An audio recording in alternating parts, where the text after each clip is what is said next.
नमस्कार दोस्तों, स्वागत है आप सभी का एक बार फिर से आपके अपने YouTube channel student solution academy में। तो पिछली क्लास में जो है दोस्तों हम लोगों ने कंप्लीट करी थी कि भारत की जो संविधान है उसको कितने भागों में बांटा गया है, और उन सारे भागों को जो है हम डीपली जो है समझने की भी कोशिश करी थी। By word and bye story भी समझने की कोशिश करी थी। 22 भाग जो है 22 भाग के बारे में हमने देखी थी वहाँ पे। चलिए एक बार वापस से उनको रिवाइज कर लेते हैं, फिर जो है रफली रिवाइज कर लेते हैं, फिर जो है आज हम अपने टॉपिक की तरफ बढ़ेंगे, भाग फर्स्ट पढ़ेंगे। तो हमारे जो संविधान की जो भाग थी 22 भाग कौन कौन थी। पहले भाग में आता था स्टेट ड्यूटी, दूसरे भाग में सिटीजनशिप, तीसरे भाग में फंडामेंटल राइट, चौथे भाग में डीपीएसपी, 4A में फंडामेंटल ड्यूटीज़, पाँचवें भाग में द यूनियन, छठे भाग में द स्टेट, सातवें को हटा दिया गया, आठवें भाग में आता था द यूटी यूनियन टेरिटरी, नवे भाग में आता था पंचायती राज, 9A में आता था म्यूनसिपालिटी, और बी में आता था कोऑपरेटिव सोसाइटी। सोसाइटी बनने के बाद बताया था मैंने आपको जाति धर्म आएंगे, वो लोग रहेंगे SC ST।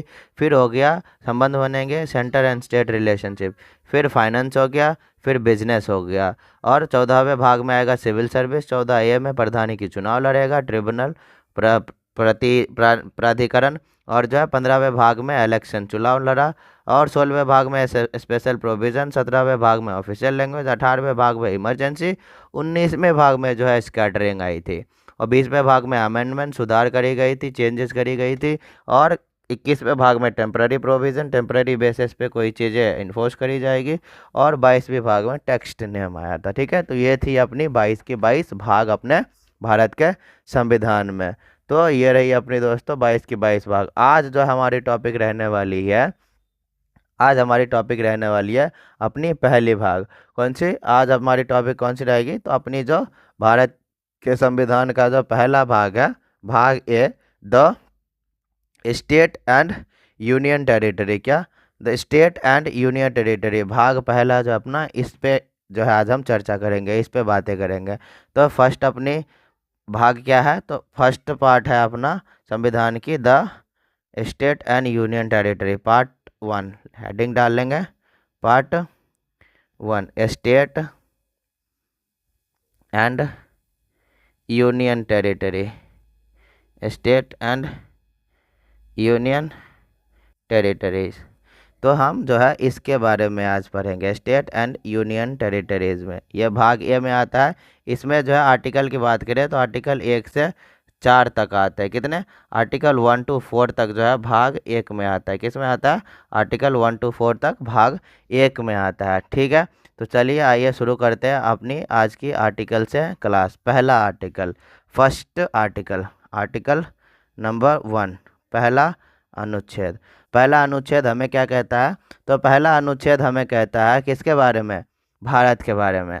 पहला आर्टिकल हमें किसके बारे में कहता है? भारत के बारे में। क्यों कहेगा भारत के बारे में? क्योंकि हमारा जो भाग 1 है वो स्टेट और यूटी के बारे में बताता है, इसलिए हमारा पहला आर्टिकल क्या कह रहा है?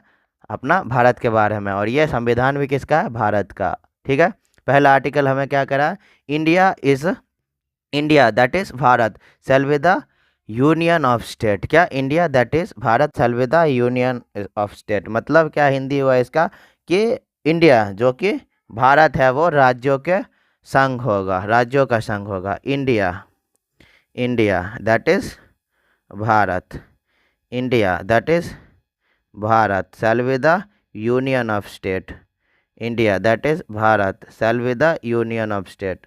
इंडिया जो कि भारत है, जो कि भारत है वो राज्यों का संघ होगा। तो भारत अभी अपना जो भारत है वो कैसा है? अपना जो भारत है, भारत कैसा है? भारत जो है कई राज्यों का एक संघ है, कई राज्यों का स्टेट है, संघ है। क्या है? यूनियन है। मल्टीपल स्टेट्स की क्या है? यूनियन है, राज्यों का संघ है भारत। ठीक है, तो India that is Bharat shall be the union of state, ये कहता है अपना आर्टिकल नंबर पहला, फर्स्ट आर्टिकल, पहला अनुच्छेद अपना कहता है union, India that is Bharat shall be the union of state. ठीक है, अब इसके बारे में अगर बात करें तो इस आर्टिकल के अनुच्छेद के बारे में बात करें तो ये जो इंडिया शब्द है, इंडिया ये जो शब्द है पूरी आर्टिकल में जो है यहाँ सबसे पहले मेंशन करी गई है। ठीक है, तो यहाँ मेंशन करी गई है, इंडिया शब्द यहाँ पे मेंशन है, इंडिया शब्द यहाँ पे मेंशन है। इंडिया के साथ साथ एक और शब्द मेंशन है, भारत। कौन सा? भारत। भारत शब्द भी जो है मेंशन है यहाँ पे, भारत शब्द भी जो है यहाँ पे मेंशन है। और भारत जो है इंडिया जो कि भारत है वो कैसा स्टेट है? तो यूनियन ऑफ स्टेट है, राज्यों का संघ है। तो राज्यों का संघ भी यहाँ पे मेंशन है, यूनियन ऑफ स्टेट, राज्यों का संघ यहाँ पे पहले आर्टिकल में मेंशन है, पहले आर्टिकल में राज्यों का संघ मेंशन है। ठीक है, तो ये संघ है, यूनियन संघ है। तो ये कैसा है? नॉन डिस्ट्रॉइंग यूनियन है। कैसा? नॉन डिस्ट्रॉइंग यूनियन है। इंडिया कैसा है? नॉन डिस्ट्रॉइंग यूनियन है, अविघट, मतलब इसे तोड़ा नहीं जा सकता, नॉन डिस्ट्रॉइंग यूनियन है। कैसा? डिस्ट्रॉइंग स्टेट का। So India is non destroying union, non destroying union, non destroying union of destroying state, destroying state. तो भारत कैसा है? इंडिया कैसा है? तो India is non destroying of destroying state. Bharat जो है ना टूटने वाले राज्यों का एक अविघटित संघ है। ठीक है, तो हमारा जो इंडिया शब्द है ये सबसे पहले आर्टिकल भाग 1 में आर्टिकल पहला में मेंशन है, भारत भी मेंशन है, और इंडिया जो है यूनियन ऑफ स्टेट, राज्यों का संघ है, ये भी अपनी पहली आर्टिकल में मेंशन है।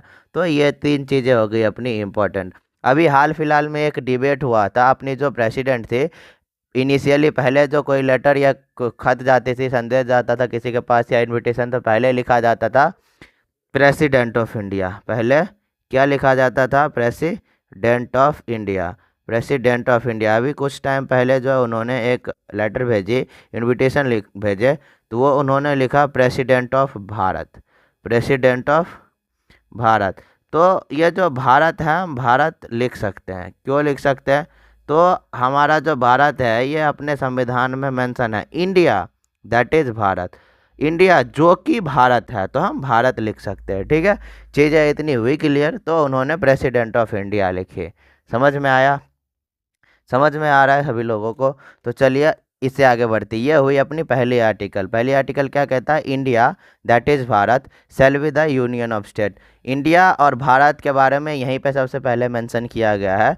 और जो है भारत जो है अविनाशी राज्यों का एक विनाशी संघ होगा, सॉरी हाँ, अविनाशी राज्यों का एक विनाशी संघ होगा। ये भी यहीं पे यहाँ पे लिखा गया है, non destroying of destroying state. और जो है भारत जो है राज्यों का संघ होगा, यूनियन ऑफ स्टेट, ये भी यहीं पे लिखा गया। अब आते हैं अपने आर्टिकल नंबर 2 पे।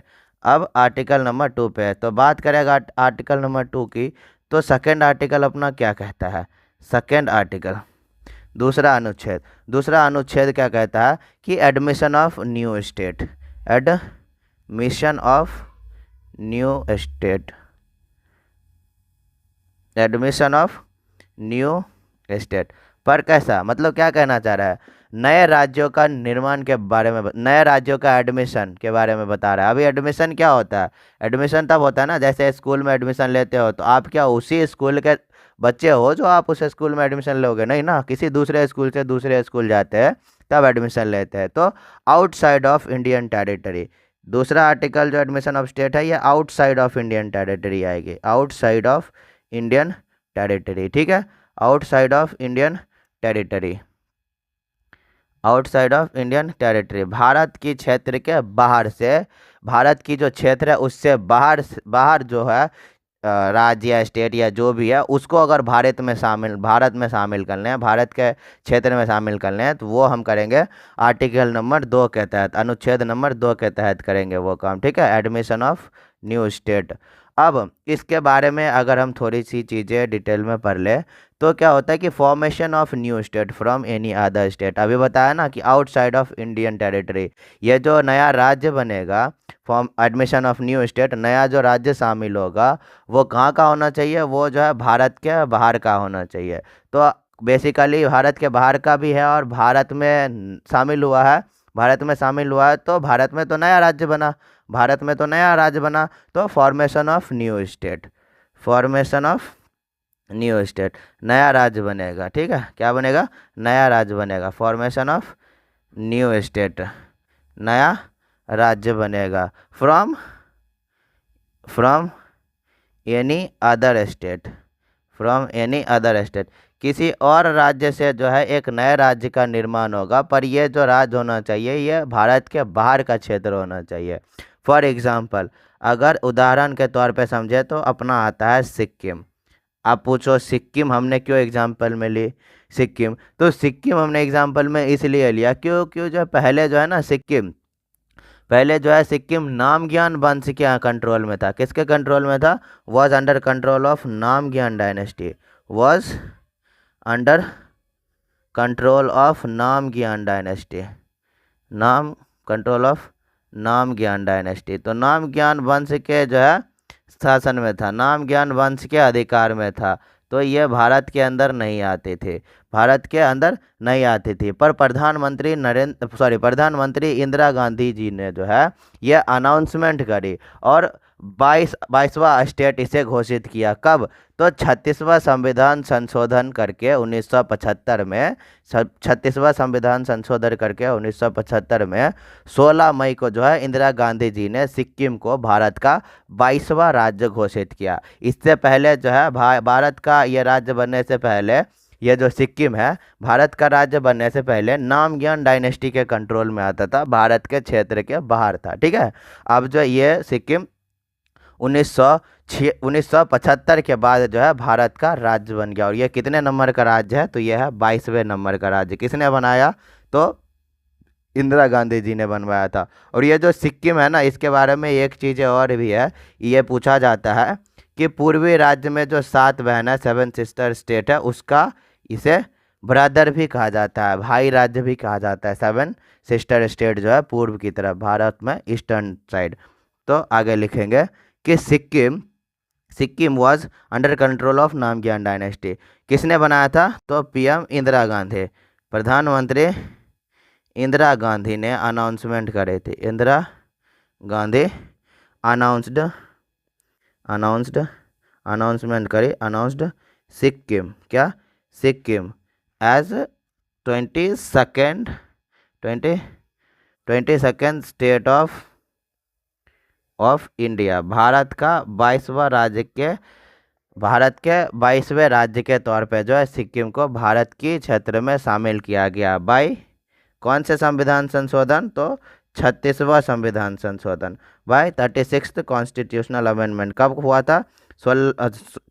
तो 16 मई 1975 को। ठीक है, 16 मई 1975 को हुआ था 36वां संविधान संशोधन 1975। उसके बाद जो है प्रधानमंत्री इंदिरा गांधी जी ने जो है सिक्किम को 22वां राज्य घोषित किया भारत का। ठीक है, और सिक्किम की एक और पॉइंट मैंने बता दी, सिक्किम की एक और पॉइंट बता दे, Sikkim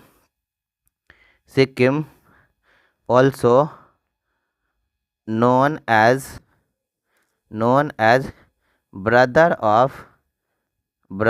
of 7 sisters state, 7 sisters state। Sikkim को जो है जो पूर्व की तरफ 7 राज्य हैं उनका भाई भी कहा गया है।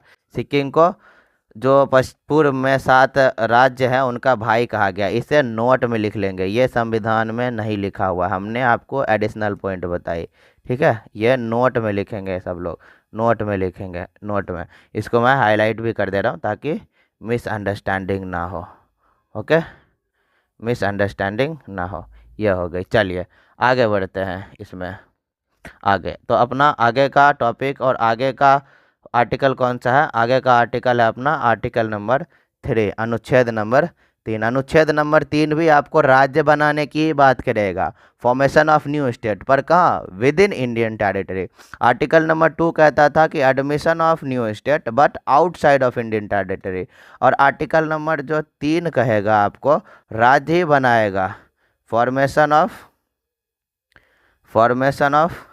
New state, formation of new state कहाँ? ये with in Indian territory, Bharat के अंदर की बात करेगा, विद इन इंडियन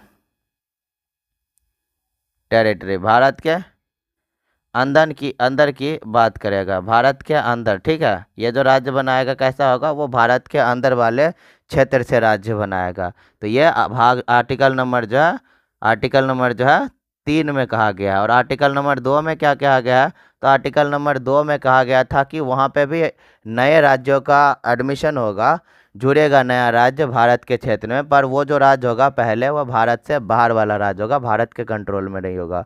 ठीक है। और तीसरे में कहता है कि नया राज्य बनेगा, पर ये जो राज्य बनेगा ये अंदर वाले भाग से ही बनेगी, अंदर ही कोई, भारत के अंदर ही कोई एक राज्य होगा, उससे टूट के या उसको मिला करके बनाया जाएगा। तो formation of new state with in Indian territory. चलिए इसके बारे में थोड़ी चीज़ें देख ले कि ये जो है ना कैसे बनाएगा, कि स्टेट की बाउंड्री और नाम जो है उसे चेंज करके या तोड़ करके बना सकते हैं। तो state boundary and name, state boundary and name can be changed, हम चेंज कर सकते हैं, can be change and, change कर सकते हैं, बाउंड्री जो है चेंज कर सकते हैं, नाम चेंज कर सकते हैं, and can make a new state, और जो है एक नए राज्य का निर्माण कर सकते हैं फ्रॉम एग्जिस्टिंग स्टेट, जो पहले ही स्टेट है उसके नाम और जो है बाउंड्री को हम चेंज करके इधर से उधर करके एक नए राज्य का निर्माण कर सकते हैं। कैसे? तो बाय पार्लियामेंट। कैसे करेंगे? ऐसे नहीं कि बस ये बाउंड्री है यहाँ खिसका दी, ये ले इधर दूसरा राज्य इधर दूसरा राज्य, ना ना ना, ऐसे ना होगे भाई, ऐसे ना होंगे, सारे चीज़ रूल से होते हैं। तो हम बाउंड्री खिसका सकते हैं, नाम चेंज कर सकते हैं, किसका? जो भारत के अंदर पहले ही वो राज्य है, एग्जिस्टिंग स्टेट है। बट कैसे? By parliament. वहाँ पे वोटिंग सिस्टम होगी, क्या होगी? वोटिंग सिस्टम होगी बाय पार्लियामेंट, बाय पार्लियामेंट, भाई सिंपल मेजॉरिटी। कैसा? पार्लियामेंट में गया वहाँ पे वोटिंग सिस्टम होगी, तो भाई सिंपल मेजॉरिटी वोटिंग सिस्टम होगी, वोटिंग सिस्टम हो बे भाई, बैट वोटिंग सिस्टम। तो वोटिंग सिस्टम होगी, वो वोटिंग कैसी होगी? मेजॉरिटी कैसा होगा? वो सिंपल मेजॉरिटी होगा। कैसा होगा? वो सिंपल मेजॉरिटी होगी। ठीक है। तो सिंपल मेजॉरिटी के सहायता से जो है किसी भी भारत के राज्य को जो है उसका नाम चेंज करके उसकी बाउंड्री थोड़ी इधर उधर करके जो है नए राज्य का निर्माण किया जा सकता है, नए राज्य का निर्माण किया जा सकता है। अब ये सिंपल मेजॉरिटी क्या है? तो प्रेजेंट जो ये जो सिंपल मेजॉरिटी क्या है अगर बात करें, तो सिंपल मेजॉरिटी कहते किसको है? सिंपल मेजॉरिटी देखो उसे कहते हैं कि मान लो अभी जो है पार्लियामेंट में 100 बंदे हैं, सॉरी एक टोटल पार्लियामेंट मान लेते हैं फॉर एग्जांपल कि पार्लियामेंट के 100 कैंडिडेट है। कितने? 100 कैंडिडेट है, जिसमें से 90 कैंडिडेट आए, 10 ने जो है छुट्टी मार ली, 10 ने छुट्टी मार ली, एब्सेंट है, और 90 प्रेजेंट है, 90 कैंडिडेट आए। ठीक है। कितने आए? 90 कैंडिडेट आए। तो इस 90 कैंडिडेट का 50%, कितने? 50% और प्लस 1, 50% और प्लस 1, अगर इतने बंदे वोट करते हैं, इतने लोग वोट करते हैं कि हाँ भाई अग्री है कि हाँ नया राज्य बनाया जाए, एग्री करते, वोट करते, तब जो है पार्लियामेंट वो चीज़ एक्सेप्ट करेगी और नाम और बाउंड्री चेंज करके जो है एक नए राज्य का निर्माण कर देगी। तो चेक कर लीजिए कितने हो गए? 90 का 50%, 45 और प्लस 1, तो एटलीस्ट 46 तो वोट चाहिए ही चाहिए, 46 तो वोट चाहिए ही चाहिए, यस, तब जा करके ये चीज़ें एक्सेप्ट होगी, ये बिल पास होगा। ठीक है। तो समझ में आया? क्या कितने? प्रेजेंट कैंडिडेट की वोटिंग होगी। वोटिंग कैसे होगी? तो प्रेजेंट कैंडिडेट वोटिंग किसकी होगी? प्रेजेंट कैंडिडेट एंड वोट, उनका वोट होगा, वोटिंग होगी। और कितने पे होना चाहिए? तो 50% प्लस 1 वोट उसके फेवर में होने चाहिए, उसके फेवर में होने चाहिए, कि फेवर में होने चाहिए, अग्री कर रहा है। ठीक है। अग्री कर रहा है, तब जा करके जो है नाम और बाउंड्री चेंज करके जो है एक नए राज्य का निर्माण किया जा सकता है, संभव है। ठीक है। मेजॉरिटी कैसा होना चाहिए? Simple majority. किसे कहते हैं? प्रेजेंट कैंडिडेट जो है, जितना कैंडिडेट अभी पार्लियामेंट में प्रेजेंट है उसकी कितने? 50% प्लस 1, 50% प्लस 1 होना चाहिए मेजॉरिटी फेवर में, तब जा करके ये बिल पास हो गई, तब जा करके जो है नए राज्य का निर्माण हो गई। तो तीन अपने हो गए। तीन अपने कौन कौन से हो गए? पहला, India that is Bharat shall be the union of state, जिसमें भारत और इंडिया जो है दोनों मेंशन था। भारत जो होगा राज्यों का संघ होगा, और भारत जो है एक विनाशी राज्यों का अविनाशी राज्य है, संघ है। ये हो गई। उसके बाद हमने दूसरा देखा था एडमिशन ऑफ न्यू स्टेट, नए राज्यों का जो है आगमन होगी, जुड़ेगा नए राज्य, पर कब? आर्टिकल नंबर 2 कहता है जब भारत के क्षेत्र के बाहर हो। और आर्टिकल नंबर 3 क्या कहता है? आर्टिकल नंबर 3 कहता है formation of new state with in inside Indian territory, with in Indian territory, Bharat के क्षेत्र के अंदर हो, उसकी बाउंड्री और नाम चेंज करके जो है नए राज्य का निर्माण किया जा सकता है पार्लियामेंट के द्वारा, बट मेजोरिटी सिंपल मेजोरिटी से होगी। ठीक है, सिंपल मेजोरिटी मैंने बता दिया आपको, प्रेजेंट कैंडिडेट की वोटिंग होगी, उसके 50% प्लस 1 कैंडिडेट की अगर फेवर है कि हाँ करने चाहिए तो होगी, नहीं तो नहीं होगी। ठीक है, अब चलते हैं पहले भाग के लास्ट आर्टिकल, फर्स्ट पार्ट के last article, article number 4। Article number 4 क्या कहती है?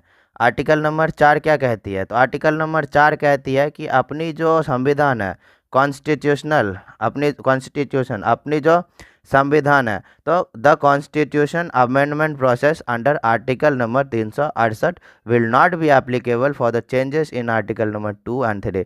कुल मिला करके देखो कि क्या कहता है, मैंने इंग्लिश में बोल दिया, आपको हिंदी में भी समझा दूंगा, कि पहले इंग्लिश में बता दे रहा हूँ कि होता क्या है, या फिर तो पहले लिख ही लेते हैं फिर समझेंगे होता क्या है। तो the constitution, the constitution amendment, constitutional amendment, the constitutional amendment process, क्या? संविधान संशोधन का तरीका, प्रोसेस, अंडर आर्टिकल नंबर 368, संविधान संशोधन का तरीका जो आर्टिकल नंबर अनुच्छेद नंबर 368 में लिखा गया है, will not applicable, will not applicable, वो जो है एप्लीकेबल नहीं होगा for changes in article number 2 and 3, 2 and 3। तो क्या कहना चाह रहा है कि अपनी जो भाग नंबर 1 की अनुच्छेद नंबर 4 क्या कह रहा है कि the constitutional amendment process under article number 368 कि जो संविधान संशोधन की प्रक्रिया भाग कितने, संविधान संशोधन की अमेंडमेंट की प्रक्रिया भाग 20 में, तो जो संविधान संशोधन की प्रक्रिया भाग 20 के अनुच्छेद नंबर 368 में लिखा गया कि संविधान संशोधन कर सकते हैं भाई मेजोरिटी से, कुछ रूल और नियम कानून होते हैं उनकी सहायता से जो हम संविधान संशोधन कर सकते हैं ज़रूरत पड़ने पर ये जो तरीका है, ये जो प्रोसेस है, ये एप्लीकेबल नहीं होगा किसके लिए? आर्टिकल नंबर 2 और 3 के लिए। और 2 और 3 की आर्टिकल क्या कहती है? 2 कहती है एडमिशन ऑफ न्यू स्टेट,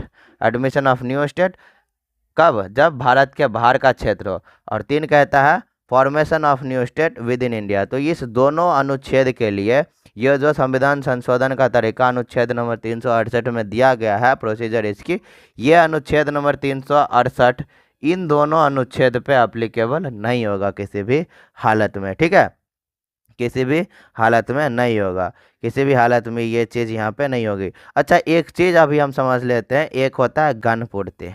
क्या होता है? गण पूर्ति। अगर बात करें गण पूर्ति, इसको इंग्लिश में कहते हैं कोरम। क्या कहते हैं? कोरम। इंग्लिश में गण पूर्ति को क्या कहते हैं? कोरम। ये कोरम क्या होता है? गण पूर्ति क्या होता है? गण पूर्ति या कोरम, क्वेश्चन आपको बनता है कि गण पूर्ति क्या होता है। इसमें क्या होता है ना कि सेशन को स्टार्ट करने के लिए, किसी भी सेशन को जो है स्टार्ट करने के लिए कितने कैंडिडेट चाहिए? तो कैंडिडेट जो है टोटल कैंडिडेट का 1/10वां भाग चाहिए होता है। कितने भाग चाहिए होता है? तो 1/10वां भाग चाहिए होता है किसी भी सेशन को स्टार्ट करने के लिए। किसी भी सेशन को स्टार्ट करने के लिए कितना भाग चाहिए होता है? 1/10वां भाग चाहिए होता है। तो लिख लेंगे रिक्वायर्ड मिनिमम कितना भाग होता है? 1/10वां भाग चाहिए होता है। तो रिक्वायर्ड कितना? रिक्वायर्ड मिनिमम मिनिमम कैंडिडेट, बहुत कम लोगों की आवश्यकता होती है सेशन स्टार्ट करने के लिए। टू स्टार्ट एनी सेशन, किसी भी जो है सेशन को स्टार्ट करने के लिए कितने कैंडिडेट चाहिए होता है, हमें कितने कैंडिडेट चाहिए होता है? Required minimum candidate to start any session called quorum. Called quorum अभी समझ लेते हैं कि कैसे होगा ये। QORUM, कोरम, इसे कोरम कहते हैं। मैंने क्या बताया, कितने कैंडिडेट चाहिए होता है? 1/10वां भाग चाहिए होता है, बस 1/10वां भाग चाहिए होता है। यहाँ पे लिख लेंगे 1/10वां भाग, इतने कैंडिडेट चाहिए होती है। अगर एग्जाम्पल से हम समझे तो अपनी जो लेजिस्लेचर है, क्या अपनी जो लेजिस्लेचर है उसमें कितने सीट है? तो उसमें टोटल 543 सीट है। कितने सीट है? 543 सीट। तो ये जो लेजिस्लेटर है इसकी सभा शुरू करने के लिए, सेशन शुरू करने के लिए हमें मिनिमम कितने कैंडिडेट चाहिए होंगे? 1/10वां हिस्सा, मतलब जो है 54.3, मतलब अप्रॉक्स 544, सॉरी अप्रॉक्स कितने? 55, 54.3 है ना, तो अप्रॉक्स 55 ले सकते हैं। अप्रॉक्स कितने? 55। अगर 55 कैंडिडेट आए हैं तो हम जो है सेशन शुरू कर सकते हैं, हम सेशन शुरू कर सकते हैं। तो गण पूर्ति समझ में आया? गण पूर्ति यानी कि कोरम किसे कहते हैं? Required minimum candidate to start any session. Required minimum candidate to start any session, कितना कैंडिडेट चाहिए होता है? टोटल का 10वां, टोटल का 10वां भाग, टोटल का 10वां भाग चाहिए होता है किसी भी सेशन को स्टार्ट करने के लिए। एग्जाम्पल के तौर पे लेजिस्लेचर में टोटल कितने सीट है? 543, 543 है। सेशन को स्टार्ट करने के लिए हमें 543 का 10वां भाग यानी कि 54.3 यानी कि अप्रॉक्स जो है 55 कैंडिडेट विल बी रिक्वायर्ड कितना? Required 55 candidate. हमें जो है 55 भी आदमी अगर आते हैं, 55 कैंडिडेट अगर है तो हम सेशन को स्टार्ट कर सकते हैं, हम सेशन को स्टार्ट कर सकते हैं। और ये जो लेजिस्लेचर है इसे कहते हैं लोकसभा। क्या कहते हैं? लोकसभा, ठीक है। लेजिस्लेचर को कहते हैं लोकसभा, ठीक। तो इतनी चीज़ें हो गई क्लियर आप लोगों को। अपने जो है संविधान का पहला भाग पार्ट 1 जो है आज क्लियर हो गई। पहले भाग में 4 आर्टिकल, पहला India that is Bharat shall be the union of state, इसके बारे में बताया गया जिसमें इंडिया और भारत के बारे में मेंशन है। और जो है भारत राज्यों का संघ होगा वो भी मेंशन है। भारत जो है अविनाशी राज्यों का विनाशकारी राज्यों का अविनाशी क्षेत्र संघ होगा, इसके बारे में भी मेंशन है। दूसरे आर्टिकल अनुच्छेद में है एडमिशन ऑफ न्यू स्टेट, पर कब? कंडीशन क्या कहता है? जब वो क्षेत्र भारत के क्षेत्र से बाहर हो तब। अब जैसे एग्जाम्पल के तौर पे क्या था? सिक्किम पहले जो था नामग्याल डायनेस्टी के कंट्रोल में था, पर जो है 1975 में इंदिरा गांधी जी ने जो है ये अनाउंसमेंट करी कि सिक्किम जो है भारत का 22वां राज्य होगा। और कैसे करी है? तो 36वां संविधान संशोधन के द्वारा, 36वां संविधान संशोधन के द्वारा जो है सिक्किम को भारत का 22वां राज्य अनाउंस किया 16 मई को इंदिरा गांधी जी ने, ठीक है। अब सिक्किम को जो है ब्रदर स्टेट भी कहा जाता है, 7 सिस्टर स्टेट की। ये 7 सिस्टर स्टेट जो है ये आपको ईस्ट में मिल जाएगी, ईस्ट ऑफ इंडिया, भारत के पूर्व वाला ये सारे स्टेट है, ठीक है। इसके बाद जो है 3 नंबर आर्टिकल अनुच्छेद में हमने पढ़ा कि फॉर्मेशन ऑफ न्यू स्टेट, मतलब नए राज्यों का निर्माण होगा 3 नंबर अनुच्छेद में। 3 नंबर अनुच्छेद में क्या होगा कि नए राज्यों का निर्माण होगा, पर कैसे? तो ये with in Indian territory, Bharat के क्षेत्र के अंदर वाला भाग होना चाहिए। कैसा होना चाहिए? भारत के क्षेत्र के अंदर वाला भाग होना चाहिए। उस राज्य की बाउंड्री और नाम को चेंज करके बाई सिंपल मेजोरिटी पार्लियामेंट के द्वारा जो है हम नए राज्य का निर्माण कर सकते हो। सिंपल मेजोरिटी क्या होता है कि जितने कैंडिडेट आए उसका 50% + 1 को कहते हैं हम सिंपल मेजोरिटी। एग्जाम्पल के तौर पे एक बार वापस समझ लो कि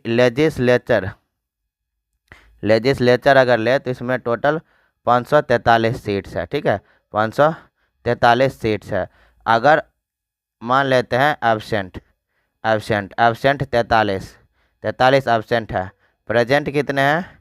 प्रेजेंट है 500, तो 500 का 50%, 500 का 50% और +1, तो 500 का 50% हो जाएगा 250 +1, तो 251 लोगों का फेवर चाहिए। 251 लोग अगर ओके करेंगे तब जो ये राज्य, नया राज्य का निर्माण होगा, बाउंड्री चेंज करके, नाम चेंज करके। ठीक है, अब आता है आर्टिकल नंबर 4, अनुच्छेद नंबर 4। अनुच्छेद नंबर 4 कहता है कि अपनी जो अनुच्छेद है 2 और 3, इस पे किसी भी प्रकार की रूल जो है संविधान संशोधन का लागू नहीं होगा। और संविधान संशोधन जो है भाग 20 में आता है, उसका एक आर्टिकल है 368, उसका किसी भी प्रकार का रूल जो है इन दोनों आर्टिकल पे लागू नहीं होंगे। कौन से आर्टिकल? आर्टिकल नंबर 2 और 3 पे आर्टिकल नंबर 368 का किसी भी प्रकार से कोई भी रूल लागू नहीं होगी। इसके बाद में हम एक टॉपिक देखी थी, तो और देखा था कि गणपूर्ति यानी कि कोरम क्या होता है।